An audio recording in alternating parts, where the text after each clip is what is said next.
Hello, beautiful human. Thank you so much for clicking on our conversation with Phineas and Ashe. Dan, are you ready? Yes, I am.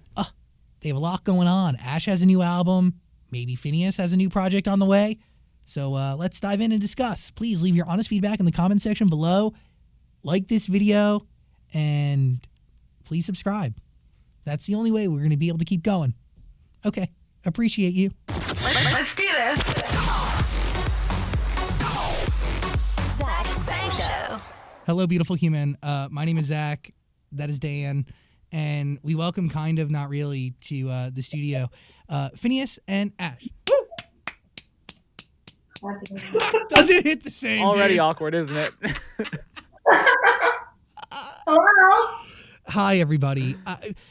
Thank you for taking the time and giving us energy today because, we have a record to dissect that my assumption was created over the last year, but also you guys have a very unique creative partnership that I wanted to dive into. But first question, how y'all doing? How you feeling? Good. How you doing? I'm good. We haven't. You kind of got here and we jumped in, so It's just how I like it. You unravel everything on air. yeah. Better. So I'm well. I'm good too. I had a song come out today, I love it. so I think that's it's not so the good. song we're talking about for this purpose. It's the but it's something else. it's like the first song that isn't like an R&B like record that talks about shower sex that I've ever heard. Oh my god! Thank you so much. Like I feel like the only time I've ever heard shower sex in a song has been like a really sultry, yeah, like a real like like a sexy song, and I like this one. And I'm saying it in like the shower sex was like pain. As it always is. Water is like the opposite of lubricant. It's like simply for movies. It's movie magic. Well, The does shower that- sex. Fucking in a pool. Yeah, Yeah. it's not sexy. Does etching that into a song that lives forever make it hard to ever partake in something like that again? I've also never lived in a home where the shower was like conducive to Big a enough? proper. Yeah. Yeah, I feel like there needs to be like a bench and like maybe a railing that they have for like grandma and What are grandpa. you, 75 years old? Like, do you have a shower seat? Yeah, Yeah. Ash pictures it in the handicap room at a hotel. The room for like a wheelchair accessible room is what Ash is Y'all thinking. are making fun of me, but try and have sex in one of those. I bet it'll go pretty well. Yeah, more room. I mean, I think for a lot of situations, more room is always a pro. Yes? Like, I mean, well, Sure. very Yeah. few things you want to be smaller and narrow, I guess. I don't Yeah. know. Fair point. Yeah, we'll Anyway, stop. sorry to derail everything. I apologize. No, it's the way it should go. But you were talking about your album, which is on the way. So Forever Falls Apart is not a part of that body of work, correct? It Or- is. It is. Yes. Giddy It's up. on there. Yeah, and really there's a bonus track on the album which has the Nile horn version of Moral of the Story, but other than that I was like, if there's gonna be one more feature, it's gonna be someone that I like know and love and respect, and that was a very small list of musicians and friends that I know. I keep my circle small and my like friend circle small, and then my musician friends are even smaller. So Too. yeah, it was just you. It was you. It wouldn't have made sense to be anyone else. But Finn, well, like, the truth is, like, you guys have a lot of history together. You've done a lot of songs for Ash's project. But Finn, it's a big deal kind of for you too, because this is the first time, correct me if I'm wrong, that you as an artist have ever like been on somebody else's song. Is that right Pretty or wrong? much, yeah. Yeah, definitely since I started putting out my own music, yeah. And I think sort of by the exact same token that Ashe is kind of like talking about of like what makes sense. To me, it's like I get to, as a producer, I get to work with so many awesome artists, but like I'm still sort of trying to like be conscious of like what my music actually sounds like. And so like sometimes like I'll work with an artist and I'm just like, well, I love this song that I'm helping this person work on, or like I get sent a song, but it doesn't feel like something that's authentic to me at all. Like I'm like, I wouldn't, if I were a listener, I wouldn't buy it.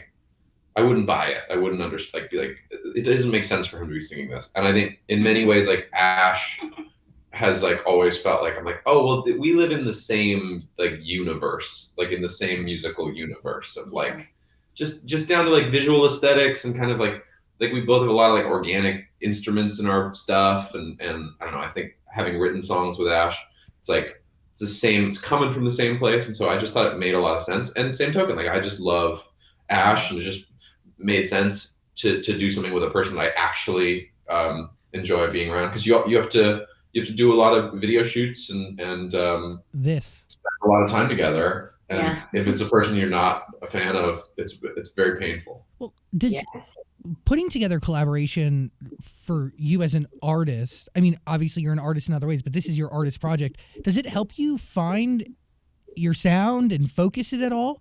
And that's a question for Finn, because like she has collaborations with other artists, you know, she's had, you know, other voices on her songs. Yeah. I mean, to me it was like I'm a big believer in like to me this song is really Ash's song, living on Ash's album, and I come in and sing a verse and sing part of the chorus. But I like the sort of like rule of authority in music. Like to me it's like there's something more appealing about like stepping into Ash's world than there would be about like doing a collaborations album or something. I'm like, oh, here I am making my like little cameo on Ash's record, and I can kind of like defer to her in terms of like whether it works or not. Like I don't know, I do that as a producer too. Like I love getting to do something and like having a target audience where like I'm sending a verse in, and if you like it, I've succeeded. I don't have to worry about like 10 other people or like 100%. You know what I mean? I hope Ash likes this. I remember while we were writing the record in the beginning, that first day before lockdown, and I remember thinking like, if this is a duet, like Phineas would be so perfect for this. Cool. But I remember being like, I was scared to show it to you because in my head I was like, this is something he would like. But what if I'm wrong and don't know you at all? You know, what if you're like, that is so tasteless till forever falls apart. Like, get more original. You know, because I don't know. Because I respect you so much. I respect your opinion. Yeah. So I was nervous, and because I know he's never featured like or collaborated on a song before, that made me more nervous. I don't think I even asked. I was like, I had management ask, and we're like really close. Text all the time. Yeah. But even though, dude, this is the funny thing about like sharing squads. Like we have like management and everything. Like you sent it to me today, but I got your address last night from our coordinator. Yeah, weird. Isn't that funny? Yeah. Hey, could I get Ash's address? And I texted you, but I was like, I'll just text Samantha. Is it scary to be honest around like towards your friends, especially when it's a piece of art that clearly it started with Ash and then was brought to you? I mean, honesty is always a little scary. Phineas and I, on one of our first like coffee meetings. Oh my God, I know where this is going. Can I say this? Yeah, of course. I was talking about, was I still in my marriage? I think I was still in my marriage. And I was like, I was feeling a certain type of way and wanted to tell him. And then Phineas was like, there's kindness and there's honesty. And sometimes you get lucky and they go together and they're the same. And sometimes, am I saying it wrong? No, it's correct. No, it's true. I feel like I've lived by that since.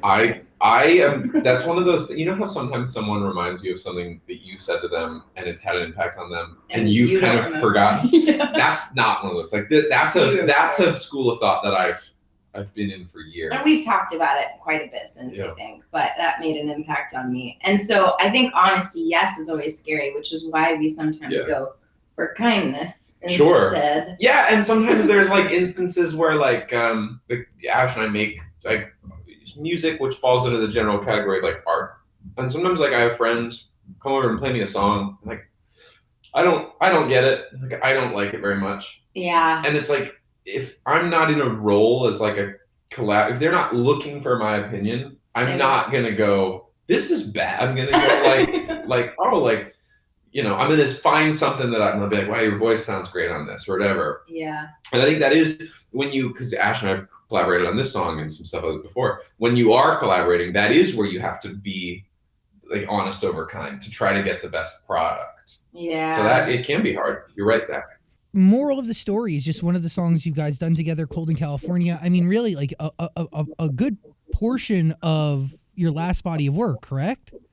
Mm-hmm. Ashe worked with a lot of really talented producers on her 2 Moral of the Story EPs that I executive produced, and then I sort of like applied a layer of varnish on the whole. I put glaze on it. That was kind of it. Yeah. Put it in the oven. Yeah, I did a little stuff on this and that, but I think that's, to me, that's like where, and she did it with Leroy on this album, to speak for her, but like the role of like an executive producer when you're working with a bunch of different people, it's good because they can kind of unify stuff. And so that's exactly what I think Leroy did on this album with you. I know you both executive produced it, but yeah, similar. I think with the Moral of the Story piece, it was like I was writing songs with different groups of people, and then you were the glue.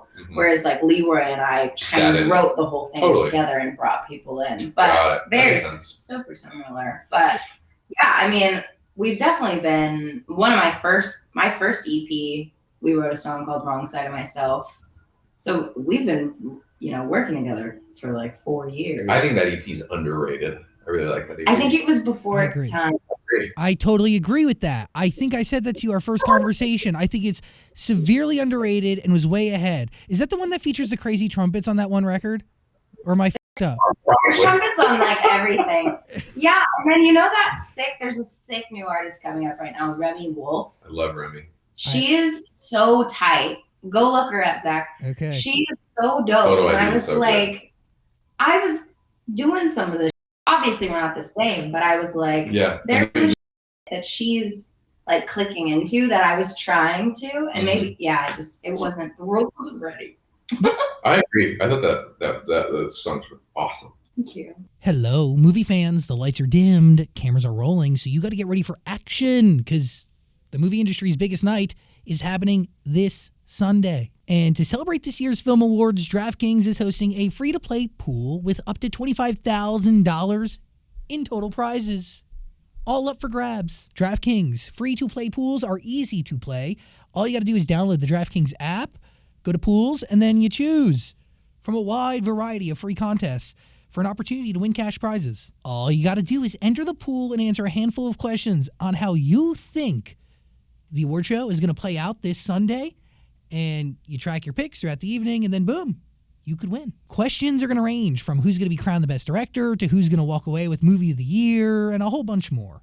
And you should know that DraftKings is safe, secure, and reliable. You can deposit or withdraw your money totally at your convenience. So grab some popcorn and download the free DraftKings app right now and use the promo code ZachSang to enter the free Film Awards pool with $25,000 in prizes up for grabs.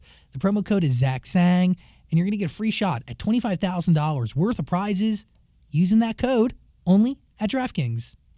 Have fun. What do you take with you from the Moral of the Story EPs that you carry with you? But even beyond, like before the Moral of the Stories EPs, like the body of work that we're talking about right now, like, is there anything you carry with you from that project that you've taken with you into this new album?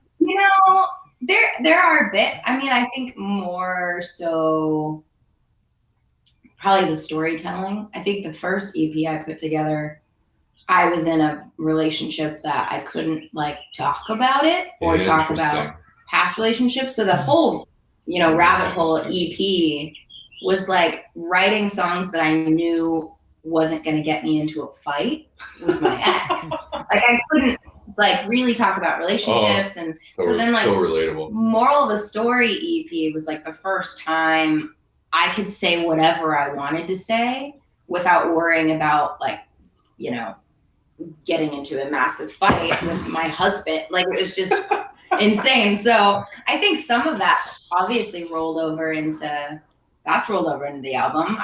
I'm saying what I want to say, maybe even more open-wounded on this record. A lot has happened since then in my personal life and in my family. And so that's all in the record. And I don't know. I'm rambling.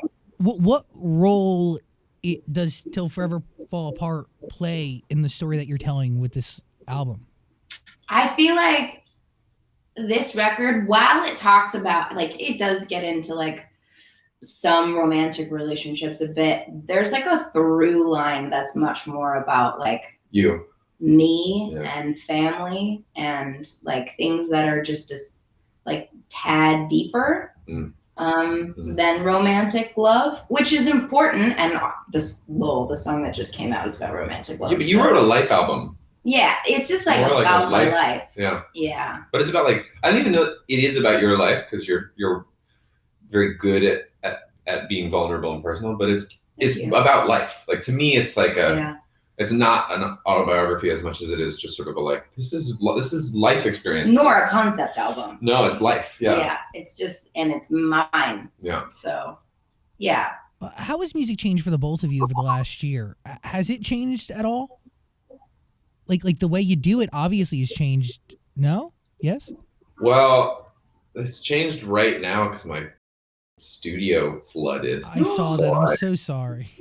So I don't have a studio now. So I'm in a temporary place. And that sucks. But does that change creative energy flow? Like because I'm assuming you're mid-project, like when this hits, like how does that affect it?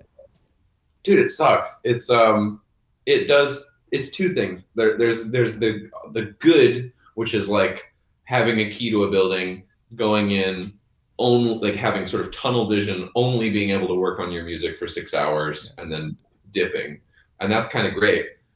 The contrast is I don't love that. I'd rather do what I normally do, which is like walk down to my studio in my house with a cup of coffee and work for a while, and then go walk the dog, and then have some lunch with my girlfriend, and then go back to the studio. And so that I'm still as productive, but the joy is lessened. Well, it feels like a 9 to 5 because it's like you clock in and then you clock out, and but you know, I think, and I don't know what I'll ask you this as a question. Like, I just worked with Billie all of COVID. Like, we just worked on her second album. Did you work with Leroy through most of COVID? What was how small was your circle? Pretty much. I mean, in the beginning, him and I didn't see each other for maybe the first 2 months. Right, back when nobody was seeing each other. And so we were pretty like adamant about staying home completely. Yeah.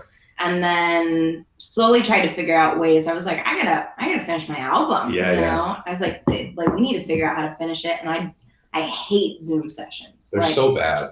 Writers who are crushing it on Zoom, like they're gonna win. Like they're gonna win because I can't. Are there writers crushing it on? Just a quick sidebar. But are there writers crushing it on Zoom? Like Martin Tedder seems to really love it, right? I mean, if he was on, maybe he'd disagree, but he really seems, from talking to him, he's like really good at it. Does a lot of them. Has found a way to like work on more projects than he otherwise would. Yeah, I think Casey Smith, who wrote Moral of the Story with me, and she's on the album as well. She said that she's been enjoying Zoom sessions, and I'm like, well, I mean, to each his own. I just like, there's something, and the music that I make, and I think you make as well, is so like the magic of being in the room. You sit next to each other on the piano bench. Yeah, there's like something that is non-tangible, non-tangible. I don't know. Okay, it's fine. You know what I'm saying. Was there a moment in the studio where y'all were sitting on a piano bench, like crafting this record? Like, how did it actually start? Because you mentioned that it started with you and then you sent it to Finn, but do you actually go into the studio at all? Like, do you write a verse on this and send it back? What's the process like? Yeah, we've sat on a piano bench. Her and Leroy. Me and Leroy. Yes. Got it. That first day, and it was literally the day before we were ordered to go into lockdown. Tom Hanks got COVID. NBA shut down. We could tell something was up, and so you can feel that in the record. Yeah. It's not a COVID-19 record at all, but there's like a little bit of the essence in there. It's throwing your hands up in the air. It's like oh, here it goes. Yeah. So that's in there, and then I sat on it. I mean, then the pandemic hit. We all went home and didn't leave for a couple months, so I didn't really touch the songs for a while. I think it was when I started getting back in. Leroy and I started writing in his backyard on the grass, and it like smelled like jasmine. I sound like such a hippie. But I'd be barefoot and have a keyboard, and he'd bring his guitar out, and we're just writing records sort of the old-fashioned That's way. so cute. I love that. Yeah, really cute. And But then also- around then is when I sent the record to him. But I think one of the things you're missing though is like while all this is happening, because if I think the timelines line up, like Moral of the Story was becoming a hit, right? Like it was skyrocketing, and it was on a bunch of different formats of radio. It was killing it on the DSPs. So What? do you ignore that success to craft an album? Because like that could be like poison, yo. Poison, yo. I mean, if you let that maybe I'm crazy, but like that success could with people's heads and impact the way they create moving forward. I, as an observer, and I'll let Ash answer this. As an observer, I think success can really inspire you, and I think Ash also has no part of Moral of the Story becoming successful was like a happy accident. Like it's a great song, and it finally got broken. And like I think when people find success to be crippling and terrifying, it's when they like chuck a thing up on Spotify that's like a demo, and it explodes and becomes a huge song. I wasn't ready. I wasn't ready. And Ash had like many EPs under her belt. She was already working on an album regardless. And the song, from the minute the song was written, I knew the song was amazing. And anyone I played it for, Claudia or Billy or anyone, thought it was amazing. And then when it came out and it wasn't immediately successful, For an entire we were year. like, this is wrong. Like this song should be successful. And so when it was like the course corrected. It was like, oh my God, this song should be successful. So That's nice. that's my hope, is that it wasn't crippling for you. Oh, it was not crippling. I figured. I think it easily Validating. could. It could not. Yes. It could easily go, one of two ways, and I think you're right. It could be crippling and scary. There were moments where I was like, "Ooh, this is a lot quickly," but it was more that I was kind of getting overwhelmed by the Work. like how much bandwidth I had, not the success level. I felt pretty underestimated for most of my career, and underestimated myself. And yeah, I think Moral of the Story getting its moment was like, like you said, validating. It was incredibly validating and like amazing. I'm in the middle of writing an album. I'm gonna have some heat. I'm just going album. to keep doing what the world just said is dope.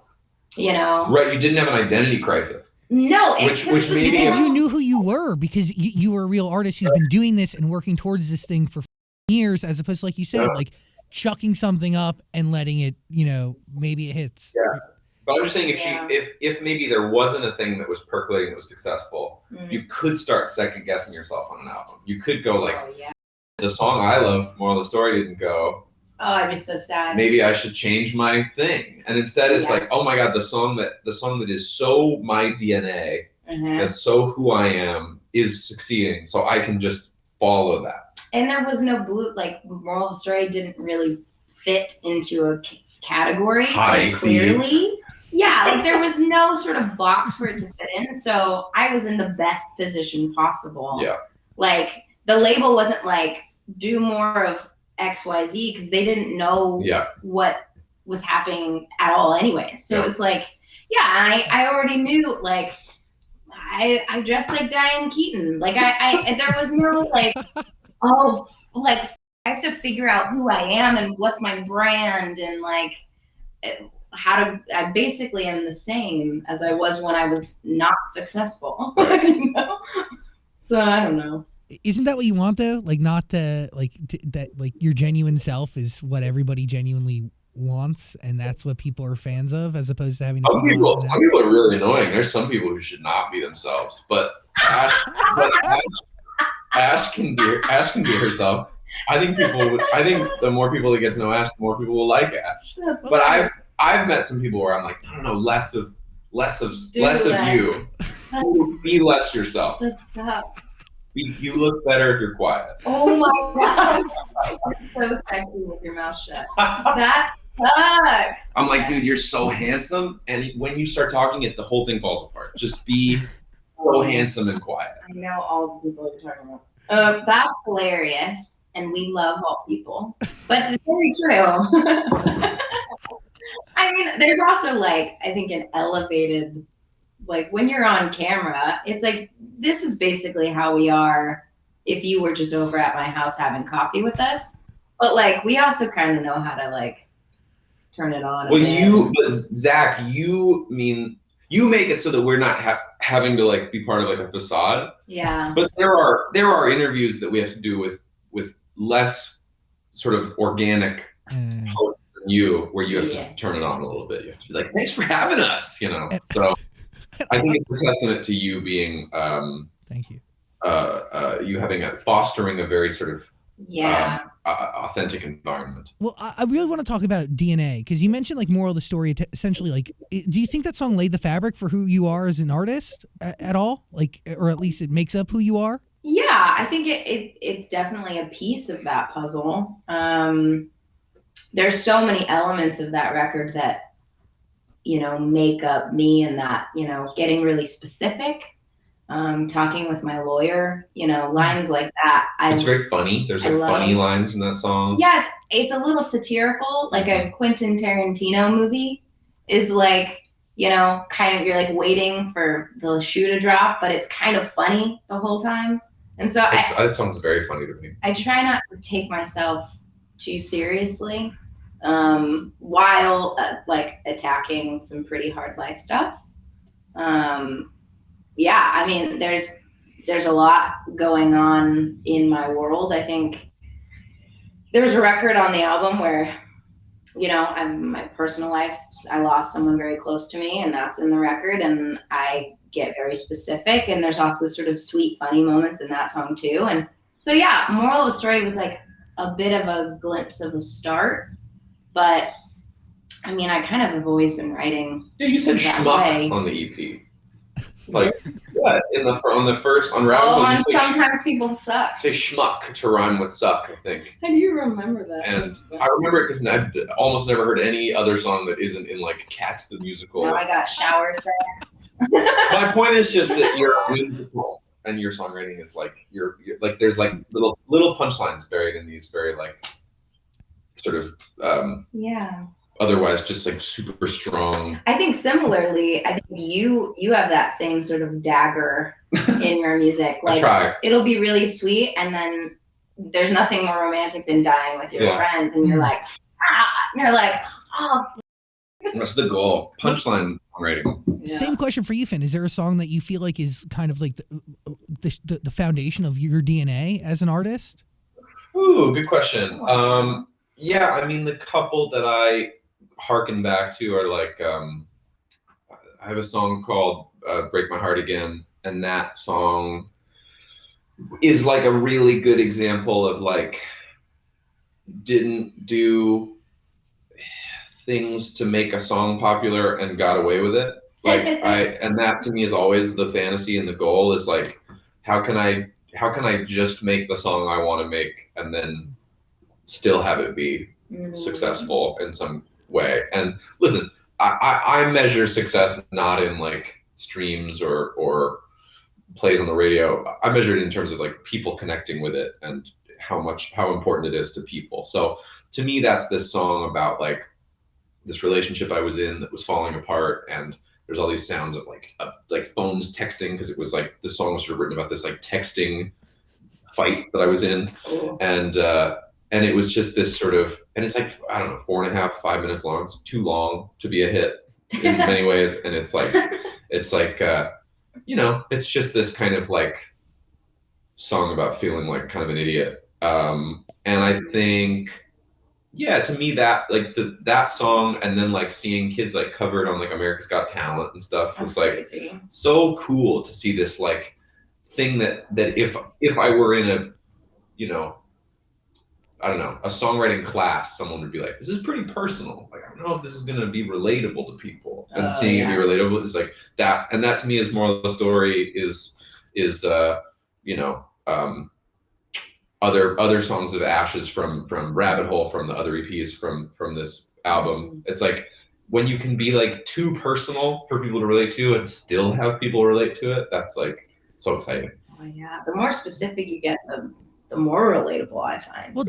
Yeah, is that really like the moral of this story? Is that the that the more personal and honest you are, the more nuanced you are, the more detailed you are in how you share, like the more people have to grab onto and connect to. But Yeah, you're three-dimensional. Yeah, I think so. I think that there's a little bit of like a sea change that has to happen in the whole like pop music realm, like because it's sort of like the people have spoken, you know, like a song like Break My Heart Again or Moral of the Story comes out and the people are like, this is a hit, we're resonating with this, you know, and then you go to battle with it and people at the top are like, I don't know, you know, and they kind of are treading lightly because they're so personal, or like, you know, that doesn't really fit with what the pop music has been saying for the last 20 years. Mm-hmm.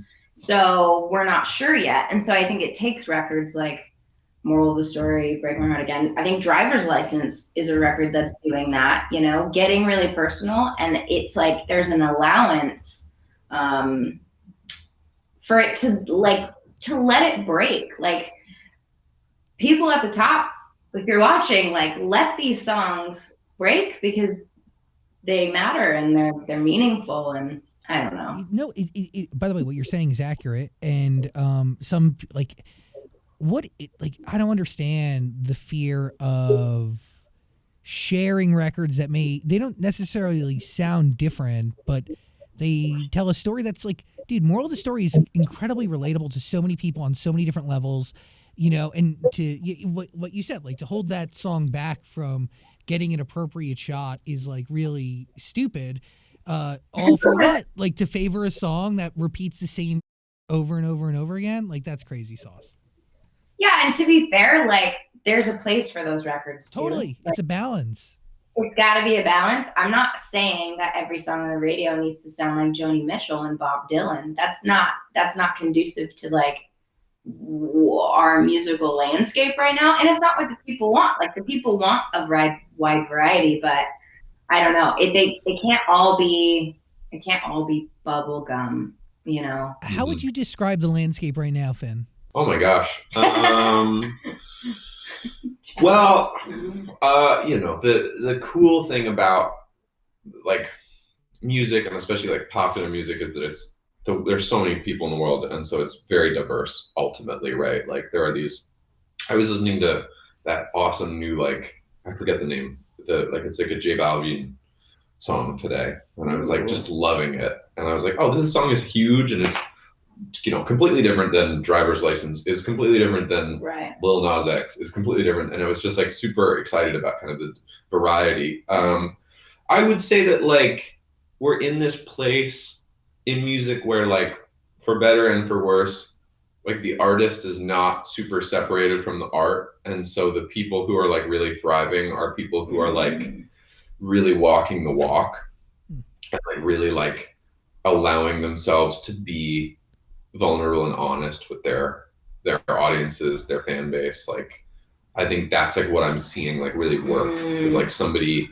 willing to just be like, and it's not about like their face being on the album cover, it's just about like their, like who they are, what their identity is, meshing with like the song itself. Like I think Olivia Rodrigo is like a really good example to me of like, I think people, part of the reason that other than Driver's License being a great song and great melodies, it was this like people felt like they knew her and they knew the situation she was singing about. They had this like really, really invested.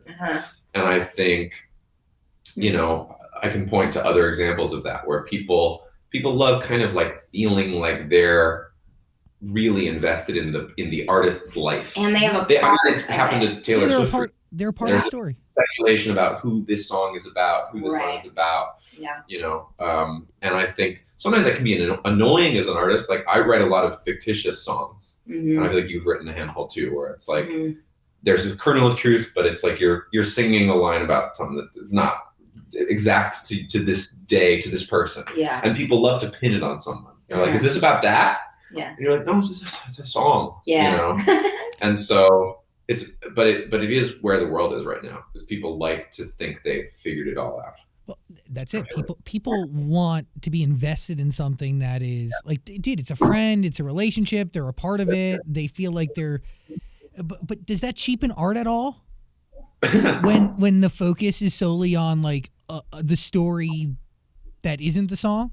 I don't know, because the art is still there. I mean, it's up to the listener to decide if they want to cheapen it or not. I don't know that I have the answer. Yeah. But it's tough to answer. Yeah, that's a tough question. Well, I just wonder if those songs have lasting power. You know, like the truth is like, you know, are they forever records? Is Driver's License going to be as relevant as it was a couple months ago, 10, 15, 20 years from now? And I think it will. I think especially that song will, because I think it's just really well crafted. I think it's more to do, Zach, with like what's breaking it. Like I think that song, part of its breaking is the sort of the world's kind of like the kind of like everyone kind of feels like they're on the inside of the inside joke of like I know what's going on here. But I think the song is great, and the more people hear it, you know, I didn't know the drama. I didn't know anything about Olivia Rodrigo, and I heard that song and I loved that song. I'm just saying in terms of like helping things break, I think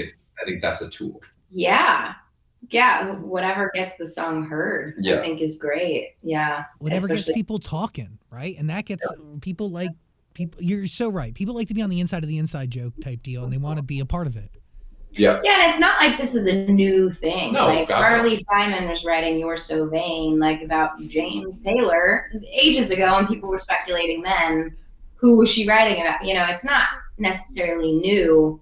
It's just sort of the way humans work. You know, humans love the drama. We love the drama, dude. We love a story, right? Like my mom stares at the People magazines checking out at the grocery store. You know, she loves this thing that is like that she could be a part of through different vessels. How crazy is it that we grow up checking out like Ralph's, Vaughn's, Rite Aid, and we see those magazines, and then you grow up and you're like, oh my god, it's like all speculation and lies. Like it's crazy. Like it's literally just like rumors and gossip, and it's like mostly not real. Yeah, and as the day that you were one of them. Oh yeah, you're like ooh. You're like, oh my god, I guess it's really not real. Did I break up with my boyfriend? Yeah, rumors, speculation. You're like, what? Yeah, totally. It's funny. It's really disturbing that there is a whole industry still in existence that is based on sources of the sources of the sources, you know? Like it is really nuts. Friend says, yeah. I do feel like it's less than it used to be. That maybe less than it used to be. Because I don't see, well, maybe that's just not in my, I don't let that in my world as much. Like tablet. To your point, like artists have different vessels to speak out and share their truth, right? Like if it's Olivia Rodrigo, it's her music, you know, or at least giving people a taste or enough. And then it's on the tabloids to speculate and do the rest, I guess. But I don't know. I feel like the lines of communication are so direct now between artist, culture shaper, and, you know, an audience member. You know, there's so many ways, access points to get to them at any given moment in time. So the opportunity for lies to fester and to be printed, it's been cut down. I know. I wonder what you'd have to ask one of them, but like I wonder what the impact of like an Instagram has been on like being a paparazzo. You know, it's like it must be. You know what I mean? Because it's like you go take this photo of this celebrity out at some restaurant for lunch. They're called paparazzos. Oh, they're the paparazzi. I'm assuming you're a paparazzo. Oh, sorry. Could be wrong. Maybe I'm wrong. Anyway, my point is, you've got this great photo of them out to lunch, and then they post a photo of them at the restaurant closer to their face than you got. Like, it's gotta devalue your photo. I wonder. No, is it a secret anymore? Yeah. By the way, my friend had an idea for an app. It was essentially democratizing paparazzi, right? Like if you were out and about and you saw a celebrity, you'd be able to take a photo and you'd be able to send it up and sell it right there on the spot. Where's your friend? I want to have him arrested. That sucks. Yeah, because I feel like you're so close to it with Billy. Oh, you know, you and I aren't going to that yet. You know, we're not in that. But like, yeah, I think it's like so invasive torture. We've just this I don't, you know, this is not news. You have dealt with it actually. We've been in places where like we're like walking through an airport, and like the TSA are just like filming you, and you're like, do your Like you and Claudia on your walks, oh my God. walking Peach. The other day. Yeah. Yeah. I'll be like, why? They're just walking their dog. And you also have to be so boring so that they don't spin it. You have to be like, hey, what's up? Yeah, if it looks like you're arguing with each Which other. we were in the middle of a fight. No. Yeah, Claudia and I were like in the middle of an argument, and this woman's like, hey guys, and we're like, hi, like how's it going? Literally in the middle of like, I disagree. Like, That's awesome. so stupid. By the way, I've noticed that a lot, most people, about 99.9% of people, lose their when a celebrity enters their presence. So a TSA person filming is like the norm. The one thing I have to say is, like, I've been with friends at Disney, and when a Disney cast member breaks their cast member status to take a photo, it's like hit the fan. It has hit a new level of people don't care, dude. Yeah, people. It's really something. Like people. I feel bad. I feel bad that if like you can't even walk. You're like, you're here to do a job. I think the TSA felt annoying because TSA spends the rest of their day like yelling at you. Yeah, Like, they're like, there to protect take you. your shoes off, whatever. Gross. Take your Dude, laptop out of the bag. Smile for this photo with me, please. Yeah. Do I not have to take my laptop out then? yeah. If I give you a photo, will you not? Yeah, can I keep my shoes on? What are you thinking, Daniel? How was it dancing together in that music video? Was that like a one-take thing? Did you guys practice, or did you just kind of wing it? And Do you need a little more? no, I'm good. Okay. I pour you some if you're here. I hope Thanks. that the next one we do, we're actually in person. Yes. Well, that's why I don't talk much. You guys were talking about, Zoom sessions. My personality does not translate well over Zoom. I've learned that over the past few months. So I've learned to just kind of watch like I'm watching a YouTube video. What? I hear you. Okay, so how was dancing together? How was it, Ben? It was good. We have a choreographer named Monica Felice Smith, right? Huh? And she's awesome. Okay. And I started working with her because she's very close with the director Sam Bennett, who's done a handful of my videos now. And Ashe texted me when we were figuring out video concepts and was like, I have this idea that we do this sort of silver screen, Fred Astaire, Ginger Rogers dance routine.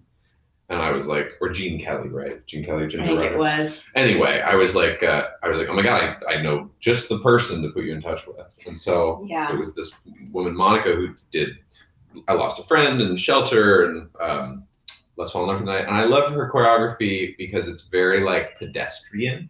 Like it's casual. Yeah, it's movements. Pedestrian is good. Yeah, I don't know. She's just a very creative choreographer, not photographer. And I'm a terrible dancer. So anyone that can choreograph anything that makes me look like I'm not a terrible dancer is like my liar. That's crazy. You're a great dancer. It's Thanks. literally crazy. Anyway, how was dancing? I feel like you're like a pool shark who's like I can't play pool. like a what's it called when you're bluffing? When you're like, oh, I'm terrible, and then you win. Isn't it just called bluffing? I think so. It's called. I had saw something. Anyways, he's a brilliant dancer. And Ash grew up in a bar in the roaring 20s. I did grow up at the table. Got it, all the terms. Yeah, apparently not. I texted Ben and was like, "Is it cheesy if we dance together?" And he was like, and I was so nervous about his response because I secretly, not so secretly, really wanted to dance together. I was like, it would just be so cute and fun. I hadn't danced for 10 years. So I was like, I don't know if I can still dance, but it would be fun to try. And his response was just like, I think that would be adorable. And I was like, yes. I was so grateful that you were into the idea. It turned out so good. It turned out so good. And we didn't actually dance together until the day. Which is crazy. Wow. Yeah. I've seen you dance on stage, Finn. Did you consider yourself a dancer prior to doing this? And do you consider yourself a dancer today? No, not at all. I took a lot of dance classes when I was a kid, but I was really bad. And I think when you I'm willing to say this, when I was learning how to play guitar, play piano, write songs, I was better than all the people I was learning how to do that with. You know what I mean? And that's the opposite was true in dance. Like That's interesting. I was in a class with 5 other kids, and they all, over the course of the 8 weeks we learned a piece of choreography, would get way better than I would. And you're great, but other people were better. I wouldn't even say I was great, but they like, it was just like, it was sobering. I was like, wow, I'm working as hard or harder than this person, and their aptitude, they're just soaring through this, which I think is like easy for me to tell, because the same is true for me in like writing songs or playing an instrument or something. I was like, oh, this is the thing I have an aptitude for. And so, yeah, I was bad at dancing, but I do like, I love movement. Like I love like the sort of, that's always been very important to me. And I just down to like being a kid and holding something that, like, a hairbrush and thinking that was a microphone. It was always important to me what you looked like on stage or whatever. That's so cute. yeah, so That's so cute. Yeah, it's always been like interesting and appealing to me, but I could not consider myself less of a dancer. Wasn't Ocean Eyes originally created for Billy to dance too? So Correct. there you go. You make the music for people to dance to. You just don't do the dancing. Yeah, same dance studio. Yeah, that's so cool. I really wish I could see a video of like young baby Phineas with a hairbrush in his hand. Standing in front of the mirror. Standing in front of the mirror. That's so cute.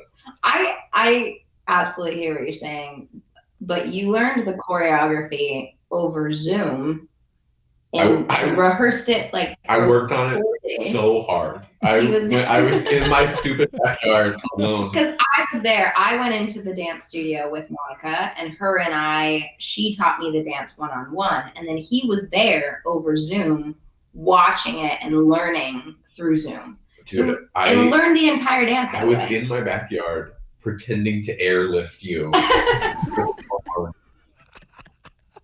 Dude, I was working. Claudia making fun of you. Claudia's office overlooks the backyard. She'd just be like, "How's it going?" And me whirling around the backyard, doing little like steps. It was so embarrassing. Well, you know what I think is really cool about the video?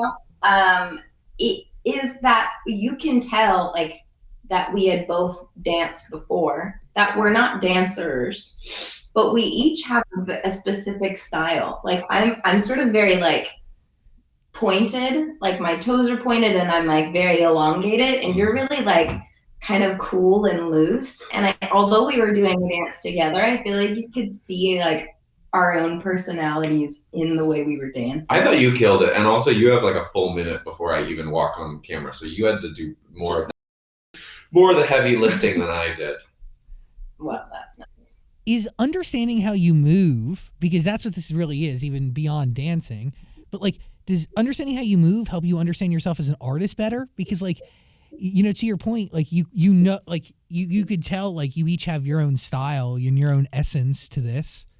And it's not that you're a dancer, but you're confident and comfortable in movement, whether that's a lie or not. And we were in good clothes. Oh, great clothes. Good wardrobe. The tie, I was wearing a tie and he was wearing pearls. Come on. That's right. Come on. I think, on stage, that comes through. I have to go on Instagram and find out if I'm wearing the same shirt that I wore when you and I did an interview in 2019, Zach. Oh no. Oh, that'd be a weird meta Spider-Man to people looking at each other moment. Oh, I wasn't. I was wearing the other jacket I wear all the time. That's super similar.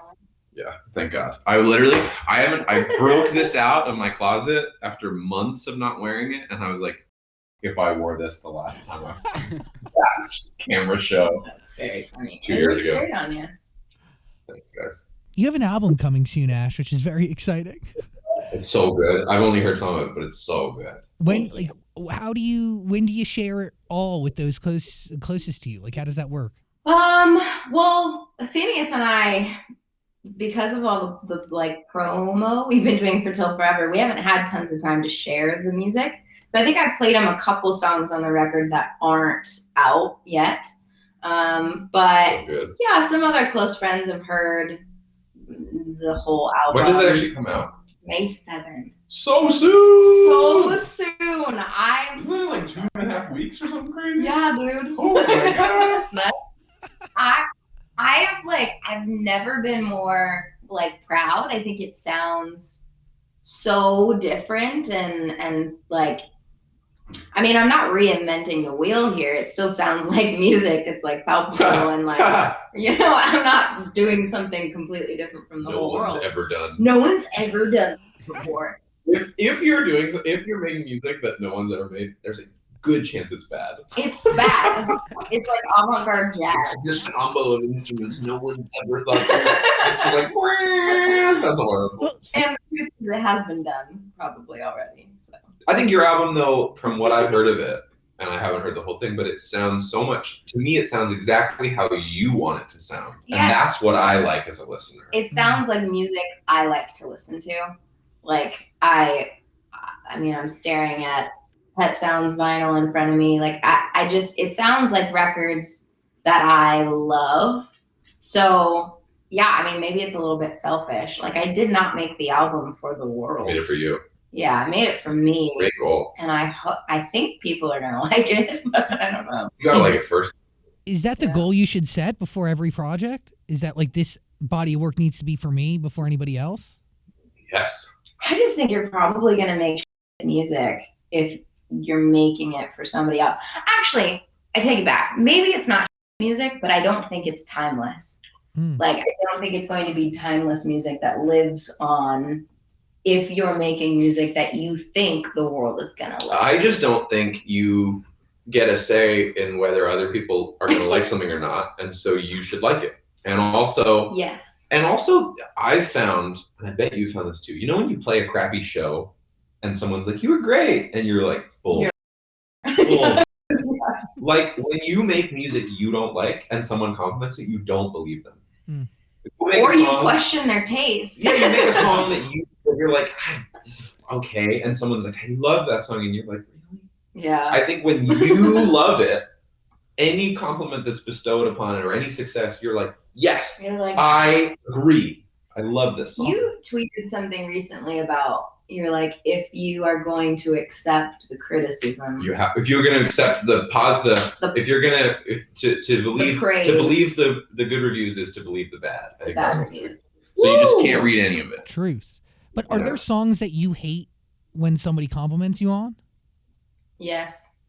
Explain. But I don't want to like put the song on Explain. blast. Not that I hate. Explain. I just Which song do you not like that people compliment you on? I just think there's a couple records that I've made that I like. The goal wasn't to make a song that I love. Maybe the goal was it was for a movie, or maybe the goal was, or maybe it was for, subtle. I don't know. Go Google how many songs Ashe has made for a movie. It's like Uno. It's not like I think the songs or those songs are bad. They're less personal. I'm not going to turn them on to play it. Whereas like the album, I've listened to the album thousands of times because I think it's good. Love it. I love it. I also, there's this really cool Joni Mitchell quote, which I wish that I came up with, but I have to give her the credit. But she said something about like, she's like a bee that goes out and collects stories like pollen. And when she goes back home, she writes the songs with the pollen and makes honey essentially. And it's her own type of honey. Like it's going to taste the way it's going to taste because she went and gathered those stories. That's a very beautiful quote. You can't she's like, it's not up to me to make honey that everyone's going to like. It's just the honey that I have. Yeah, so it's like, that's got to be the approach, I think, that if artists take, they'll be a lot less miserable. It's crazy when you talk to people who are have an album coming out or something, and you're like, hey, I see that you have this coming out, and they're like, yeah, and they're not even invest anymore, or I don't even know if it's good. Some A&R told them it was great, and they believed it or something. I would hate to be in that position. I know so many artists like that. We know a lot of people who are like that. I have to pee. Go ahead. I'll be back. I know so many artists that, watch out for the dog. I rescued a dog recently, and congratulations. He's a little bit of a to new people. Anyways, but what was I saying? we were talking about we were Artists talking who about aren't excited about their albums coming out. because dude, there's so many reasons as to why. Like they could get worn out by listening to it 1,000 times themselves. Yeah, that's true. Which is sad. I think that's sad. Yeah. I think that also most artists are incredibly insecure. I think most people, humanity is pretty insecure. Amen. Overall.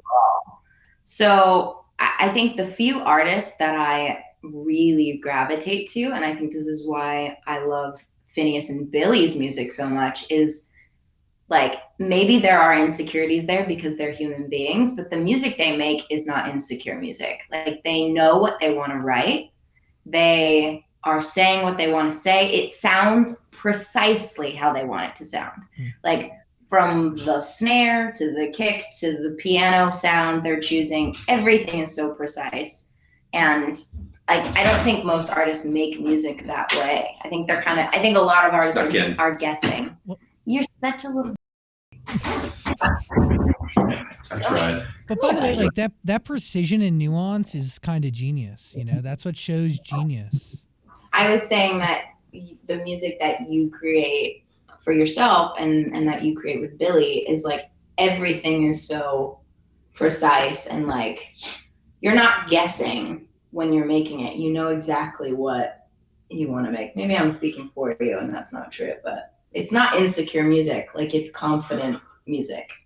You know? It's nice for you. Yeah. Which does that resonate? I think there's always like in production, there's always a like, let's try this out and see if it works. Yeah, that's like playing. But I go like, ooh, let me try that. Like I'm not like, I don't know. Like but you know, like if you try it if and it doesn't, you don't like yes. I know once I've tried it if it's right or not. Whereas I don't think a lot of artists make music that way. I think No. they throw at the wall Yeah. and like don't even know what's sticking. A lot of artists don't even, this is part of the thing about the new sort of producer artist generation. It's like a lot of artists are still like, they've written the song and then they sort of, and I think this is important and valuable, but like a lot of artists, I think literally only know right or wrong. Like they're like, yeah, the production's wrong. Mm-hmm. And if you're a producer and you're like, well, what do you want different? Like, I don't know, but it's not right. And then if it's right, the artist will go like, okay. Well, right. at least they know right or wrong. Well, yeah. But is that the sign of like a real artist and who's not a real artist then? Like the ability to like. No, I think it's just different skill sets. I think there are great artists who don't know anything about production, but they're a great artist and they have a great producer that they're working with and there's a good relationship between the two of them. And, I think there's a million different types of great artists. That relationship is crucial, like between the producer and the artist and even the writers and the artists and the producers. Yeah, I always encourage everybody to learn more about production as an artist just because it'll make you able to articulate yourself really well. 100%. I don't think it's a need. Like an artist doesn't have to be able to speak just makes your life easier. The language, but it will, as an artist, if you know what you want it to sound like and you're able to communicate that. Yeah. It's the reason why I'm the co-executive producer on my album, because I knew exactly what I wanted it to sound like. Mm-hmm. And while I wasn't at the board, it was like there's a board. There was no board. But while I wasn't at the desk, I was sort of an integral part of it sounding the way it sounds. And being able to communicate with the producer. It's also, I've had the pleasure of working with producers who respect my opinions. And I don't think I think they're few and far between, and I think that's why I have a small circle. And Finneas is definitely one of those people. I think Leroy Clampett obviously is one of those people that like. Leroy's great. He's challenging me, but he's not telling me I'm wrong or I don't know if we should try that. Like I win at the end of the day because it's my record and it's my name. Literally my name and my real name is the title of the album, which is probably dumb on my part. Sounds like a perfume. Ashland by Ashe. That's awesome. A fragrance. Well, you should put out a fragrance. That would be fire. Oh, Like Ashland by Ash. I need one too because I still use like vanilla body spray like a 16-year-old girl. That would be cool. I think your audience specifically would love like a limited run of like a fragrance. Really? It'd be really cool. That's cute. It'd be some like when you re-release, when you do vinyl again or something, like do like a little bundle with like a fragrance. What is it? I'm not like a fruity. You just go to a whatever they're called. What is there's a name for a person that makes. Oh, perfume person. Yeah, they have a title. They're like They have a title. What is It's like a mixologist. Yeah. But it's not. What? Can you Google that? Yeah. What is a person who makes perfume called? I think Dan has the answer, but he can't pronounce it. No, I I can't. would want it to be like woodsy, like have like some vanilla notes, but like I like it. kind of like why am I tasting it? It's like on my lip. They're saying that the name is perfumer, which I hate. That's dumb. No, That can't be right. it's not that interesting. Or fragrance chemist. Yeah, I thought it was going to be better. That was a letdown. Fragrance chemist. I thought that was This is perfumier. Yeah, Fumier. yeah, that's more interesting. By the way, Ash's album comes out May 7th. We're going to put a link in the description below to all the available music. So good. How crazy is that? May 7th. Till Forever Falls Apart is the song they've done together. This guy's working on an album himself. This is true. We don't know when it's coming out yet, though, right? I do, but Oh, the world Well- doesn't. the world. Well, so question, is the album done enough or is it done completely for you to know in your head when it's coming out? The songs are all written, and then I'm tweaking a bunch of production. The songs exist. Can I hear stuff of Ray Lee? Sure. The songs exist. I'm tweaking production, and I make my team give me a deadline to finish. Like I work backwards from deadlines because I think it's sort of the producer curse. Otherwise, you could like work on a song for 4 years. So I go like, okay, if I wanted to have an album come out on this day, what day would the masters have to be done? And they go this day, and I go okay, and then I would have Finish it so that way. much anxiety working that way. Do you work that way for all projects? Like even Billy's album, will you work backwards from your I deadline? specifically work that way on mine, not Billy's or others, because I take a backseat to other projects in some ways. Like I'll drop anything to work with Billy, or like I've done some like movie scoring work, and that has a lot of like deadline components. And like so if I don't give myself a deadline, I'll never prioritize Because your stuff will keep getting pushed to the side. because I'll keep getting asked to work with an artist that I love, and I'll be like, I'll drop anything. Yeah. And so like this week specifically, like after our interview, I'm like the only thing I have to do today and tomorrow and Friday is my stuff to finish everything out. Exciting. Yeah. That is the most exciting. Go make art. Final thoughts, Daniel? Yeah, quickly, didn't they put up a billboard for you guys in Times Square and get the name of the song wrong? Oh man. You're Man. listen, you're a man of few words, but the words are like so good. Here's it. Appreciate it. Yes, that happened. Yeah, and that was Till the world falls apart. Till the World Falls Apart, which I think they were maybe mistaking it with Till the World If Ends. the World Was Ending. You know? Because They're like it's another two white people. and you work on two white people embracing Two white about the people. world ending. They're like, about the sure. apocalypse. How's that guy doing? It was my first And me time. and JP are both like gingers, so it's like a double compound. Yeah, and she was blonde at the time because the song came out. I was like, gee, you know, and that's a great record. So, So you're gonna good. get mistaken by any record. God, that song. What, I saw that you have a credit on the Spanglish version of that, Phineas. Is that real? I didn't know there was a Spanglish version. Maybe just because you produced the original. Yeah, I don't even think I have any writing credit on that song because I got sent a done song and then You just produced it. produced it. Yeah, Wow. yeah, I Holy didn't shit. write a word of that. Do people like question like when somebody sends you a song, like do you know what they're expecting out of you, or do you just give them what you felt like you feel is needed? No, sometimes I really know where a song should go, and sometimes I'm wrong. Sometimes like I take it to a place and the artist is like, no. My least favorite thing, and regrettably this happens more and more, is like I hate hearing a great song and producing it, and the person is like, I want it to sound more like this other song you produced, and I'm like, but it's not like that song. Yeah. And also, even if it were like that song, I don't want to do the same thing again. Like I don't want to repeat. And it's not your job to like make more Billie Eilish music for other people. No. Like if that's what they're going for, they're already approaching their career the wrong way. Yeah, totally. And it's just unimaginative. So I like to just be like, no, this is, and so I always try to make the artist happy, but there was an instance fairly recently where I sent in a song and I was so convicted in like you loved it. I was like, this is exactly how the production should be. And they were like, we really want it to be like this. And I wrote back and was like, with all due respect, like you can hire someone else. But this is absolutely how I think it should sound. And for me to start over is like, I already think it's right. And that's fair. And they were like, okay, it was and they went with it, which was cool. But wow. But I was prepared for them to be like, all right, and pay me my kill fee and go find someone else.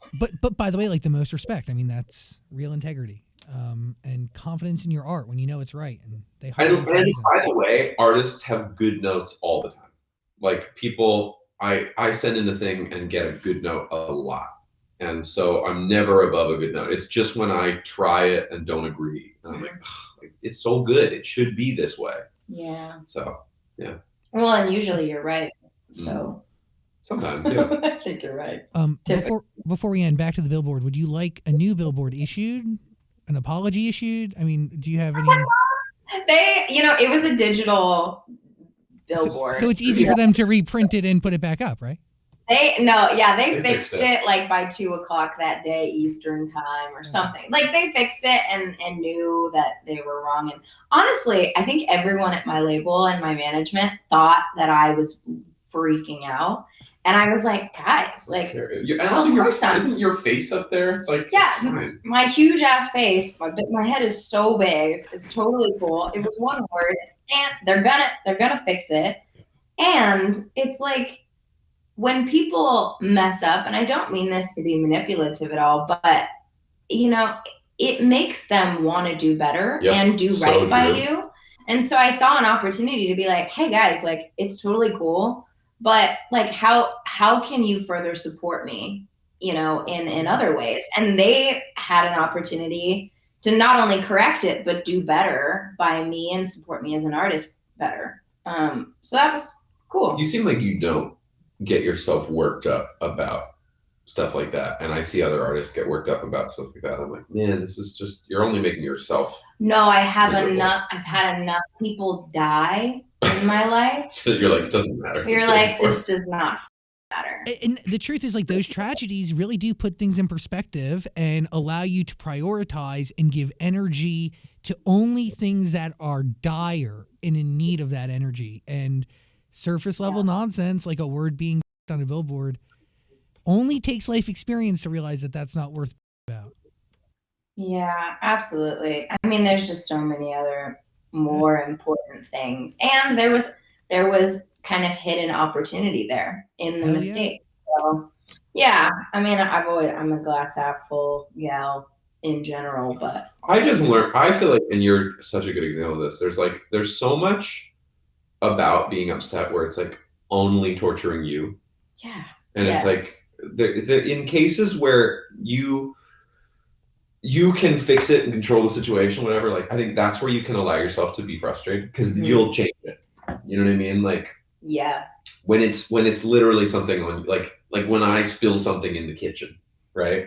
And I'm like I'm the one that's getting down and cleaning it up. So it's like it's fine for me to be kind of pissed off about that. Yeah. But it's like something like immaterial, like a digital billboard up for 15-second increments, you're like, why am I gonna waste my time getting upset about this today? 100%. Yeah, and it wasn't my mistake. Yeah. If I was the one who made the mistake, maybe I'd be freaking out a little bit more. Right, exactly. But it was like, I messed it up. Yeah. By the way, album coming May 7th. There's a link in the description below. How many songs have you released from this album so far? the moral of the story, I guess the bonus with Niall, Till Forever Falls Apart. When I'm Older just came out today. I'm Fine. So good. 5, and it's a total of 13. Giddy up. Wow. So you got another 7. We got another 7. There's a lot that people, haven't heard. And we get so real. Just like, I think fans are going to be like, whoa, she really did. She really said it. She went there. She really went there. She's So really good. talking about that. So I'm excited to see what people are going to say, but who knows? I'm excited to hear it. May 7th, Ashe has an album. Phineas, you have an album coming too. We don't know. Only you and your team knows. Right. That's right. I'll know later. Keep that safe. And rumor has it Billy has an album coming too soon. Any day. Hey. I mean, the album is not coming any day, but there's you're about to learn some stuff. You're gonna learn. You're gonna learn today. Dude, my mind, my heart are open. Feed me. We had a lot of man. COVID, a good excuse to make a lot of music. Yeah, it's pretty spectacular. Do you believe the Roaring 20s are next? What do you think? Absolutely, yeah. If we can avoid climate disaster, COVID part 2, if we can avoid those 2, then yes, absolutely. Hell We yeah. will. I was out at a restaurant last night, wherever, outdoors. It was looking around, it's like everyone there, if they want to be as vaccinated and whatever, and I was like, it's going to be a good couple of years. Yeah, the summer in LA It's going to is be amazing. not that I have tons of friends to party with, but I'm coming But to we your can hang house. out. We But can you swim have a in the pool. Yeah, it'd be great. I know Claudia has all these friends. And she's like, I'm so excited to see what friends are you. And I'm like, I have 4, and I'm Yeah. excited. I FaceTime them. I'll hang out with her friends. Yeah, I'll hang out with Zach. Zach and I will go to Disneyland. The Buzz Lightyear will ask to take a photo with Zach. Wow, brought it all the way around. Well done. Buzz We love you, Zach. Lightyear. I love you guys very, very much. Would go to Disneyland with you any day. Would ride any ride with you. Truly. Would eat churros with you, whatever. Oh my God. One time we were waiting for the fireworks show to start on an evening at Disneyland when I was a little kid. And I loved Disneyland churros. And this woman was with her family across the Main Street road. Yeah.